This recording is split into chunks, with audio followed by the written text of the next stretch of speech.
Splashy. That one? That's my favourite one. Yeah.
That was played through my single coils on the Yamaha SA20 2200. Single coils, I was playing both pickups on single coils, and I think it sounds really pretty. I don't know why single coils, I just was in the mood for single coils today because I've been playing humbuckers for a year straight. My favourite sound was that Splashy Springs, number 23. I like the way it smacked me in the head at the end of each note, particularly on chords. I think what you said, Sandy, was relevant, that a big downside is in terms of a live machine, doesn't have any kind of EQ direct controls that you can just tweak straight away to respond to a room. It does, you have to still go to the menu, and I know it's not a lot of menu scrolling, but it's still, it's still somewhat annoying.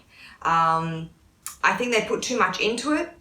The main reason when I got this, I wanted to get rid of it was because I had no headroom and I had this clipping sound. It's not happening now. I don't know why. I was using Lucille when I was doing that. There was none of that clipping sound now, was there? So that might have been Lucille. You know, so many factors in music, it's hard to know. But initially, when I bought it a few weeks ago, whenever I played it, I had this clipping sound that was very intermittent, and it didn't relate to really me striking my chords down very hard. So it wasn't clipping because it was happening sporadically, whether I was playing lightly or heavily. And it was constant and intermittent, highly annoying. So I thought, I can't live with this. If it has no headroom, forget about it. Now it doesn't seem to be happening. But it may also be that it's grounded by the sound card, which we have found really improves the performance of a multi. So live, I don't know how well it would really perform because it wouldn't be being grounded by, you know, $2,000 sound card or whatever it is. I always speak in Australian dollars because, you know, it's just what I do.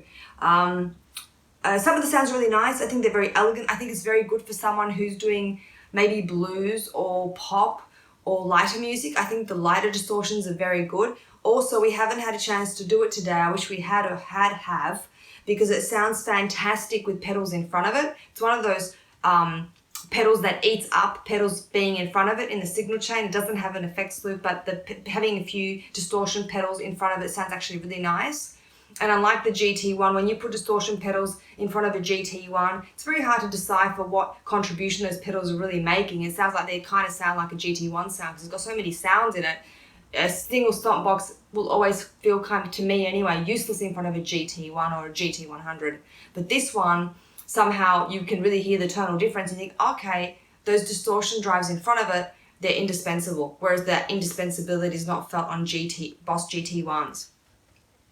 Not enough controls on the top panel. Yeah, could be increase of reverb. I like to do that maybe quickly in a club. Have a bit more reverb, have a bit less, immediately not going to a menu. EQ, just, you know, mid, high, low, and volume, master volume. Another, one of the seventh wonders of the world is why these multi-effects companies don't even out the volumes of their patches. Is it a passive aggression? Are they trying to blow our sound cards? Is it laziness? Are they deaf?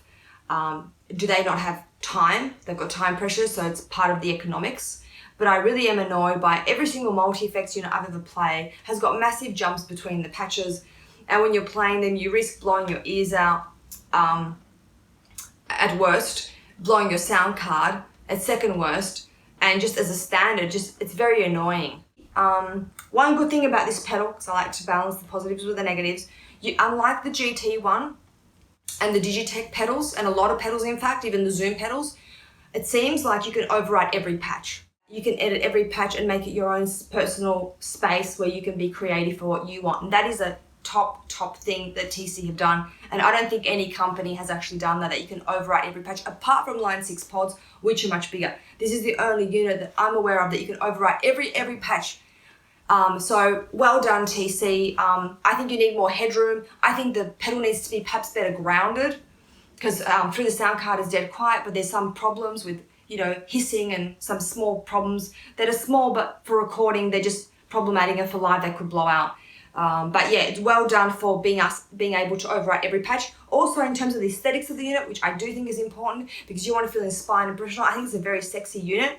I think it's really, really hot. I love the blue. But yeah, I think it's a very sexy unit. It's an attractive unit. It's a pleasure to play. I think the middle knob is a real problem. The first unit actually I got was damaged, and the knob was loose and did not respond to my actions. So I was completely unable to edit because the center black knob is what you need to do all of your editing. If you can't control that, you can pretty much do nothing. And it protrudes. I think it should have been recessed because if it's the most important knob for editing, do you really want that being damaged? And in travel, if you're doing gigs, it could get pressed in. And the epitome is that even a new one coming here to Scotland was already damaged and the unit was unable to be edited. So I think that maybe should be recessed. That's a good thing Blue did. He recessed all his knobs, and I think that recessing everything is a great idea. Or you could do the Ibanez idea with the Tone Lock series, where you can push it down when you're finished and push it up when you want to edit. That was very creative. Why haven't people copied that? Maybe they have a patent on it. I don't know. That's about it. Noise gate? Noise gate's crap. yeah, I forgot about the noise gate. Thank you, Sandy, for reminding me. Sandy's my memory aid. The noise gate is not very good at all. We have grounding issues in this flat, you know, in this apartment. It's not a flat.